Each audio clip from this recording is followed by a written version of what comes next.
Что такое Оша-динамическая медитация и чем она отличается от обычной медитации? Но уникальность Оша-динамической медитации в том, что она охватывает огромный диапазон разных энергий. То есть в древности было достаточно просто уединиться, закрыть глаза и соединиться со своей природой, со своей сутью, вот в таком вот, скажем, изолированном коконе. Современный человек находится в очень густом ментальном поле.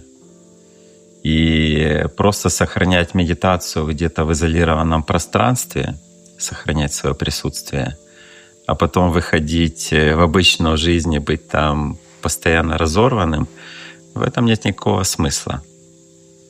И Оша создал практику для современного человека, чтобы тоже умиротворение, та же бдительность, та же любовь, та же осознанность не терялась в разных энергиях.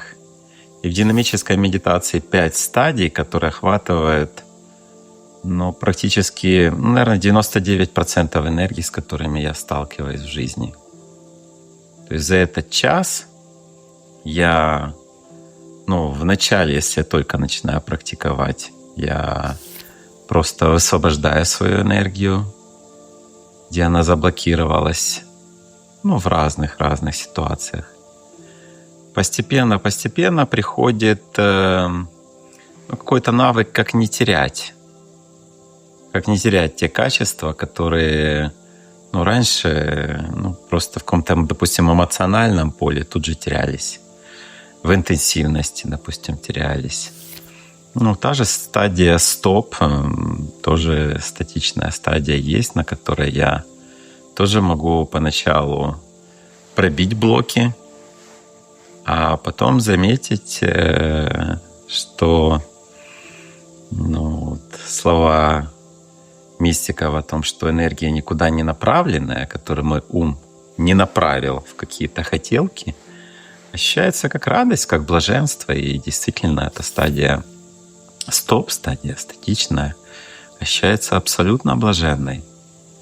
Стадия празднования, как не терять эти качества медитации, ароматы медитации, присутствие, бдительность, спонтанность в танце, в праздновании. Как получить этот вкус, когда избыток энергии я не сливаю, как сейчас многие думают, что выпивают для того, чтобы энергия появилась. Наоборот, облегчение происходит из-за того, что алкоголь дегенерирует. Наоборот, избыток энергии убивает. И получить этот вкус, когда избыток энергии направляется в празднование, не в какие-то игры сансары, а в празднование. Маленьким детям вообще не нужно это объяснять. Они и так это всю энергию при первой же возможности в спонтанность, в празднование. Как появилась эта техника медитации? Как эта техника появилась? Огромное влияние на Оша оказал Гурджиев. И вот есть у Гурджиева такие слова: если вы хотите познать себя, вам нужно научиться осознавать себя в движении. И задолго до Оша Гурджиев действительно начал использовать какие-то суфийские методики, в которых в определенных таких движениях выкристаллизовываются осознанность, бдительность, качество медитации и не теряются в этих же движениях. И Оша, действительно как-то мудрость взял из суфизма, из гурджиевских каких-то методик, из самых-самых разных, и создал практику, которая, то, что тоже важно, она всего 1 час длится. То есть не нужно годы там что-то осваивать. 1 час, и я дальше иду заниматься своими делами. То есть раньше можно было просто уйти в монастырь и там это все осваивать. Современному человеку, как правило, это не подходит. Поэтому 1 час, и в него Оша вложил практики, которые, скажем, стадия интенсивности, когда мы прыгаем с высоко поднятыми руками со звуком ху, который ударяет сексуальный центр. Она чем-то похожа на суфийские методики, когда суфии в круге стояли, так вот поднимали руки, опускали и распевали мантру Аллаху. Ну, то есть нельзя сказать, что вот Оша просто ему снизошла эта методика, и вот он ее с нуля как-то так создал. Действительно, в чем вот чудо Оша как мастера, что он самое-самое лучшее из древности вот просто мягенько трансформировал для современного человека. То есть какие-то вещи, которые в древности хорошо работали, сейчас на них, возможно, не хватает времени, возможно, масса, может быть, ситуаций, почему Суфия в это работала, 10 веков назад, а сейчас не работает. Но Оша создал вот этот мостик от древности к современному человеку, чтобы оно подходило, учитывая все ограничения, которые у современного человека есть. По времени, по очень интенсивна сейчас жизнь. Такой возможности, как буддийский храм отдавали ребенка, и мастер знал, что это на всю жизнь, такая возможность для трансформации этого ребенка. Сейчас такого нет.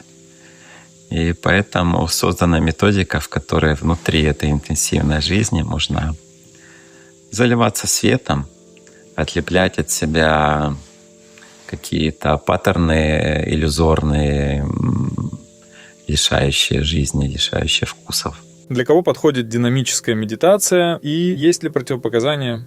Да, что касается противопоказаний, из всех тренингов я помню единственное, даже не противопоказание, а ситуация, в которой ведущий должен быть внимателен, это эпилептические припадки. В этом случае ведущий должен поглядывать на участника. А так, противопоказаний особых нет. То есть даже, скажем, мне знаком пример, когда старичок, который уже совсем-совсем еле-еле ходил, и пришел к Девагиту и спросил его, есть ли у него возможность пройти тренинг транссоматического диалога.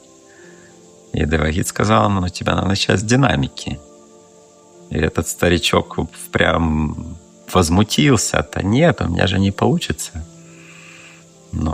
Он так через «не могу» постепенно освоил эту практику, и я видел результаты через 5 лет просто невероятные.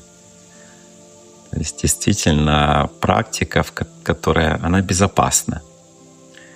Там навредить себе невозможно, если я не нарушаю технику, не нарушаю структуру.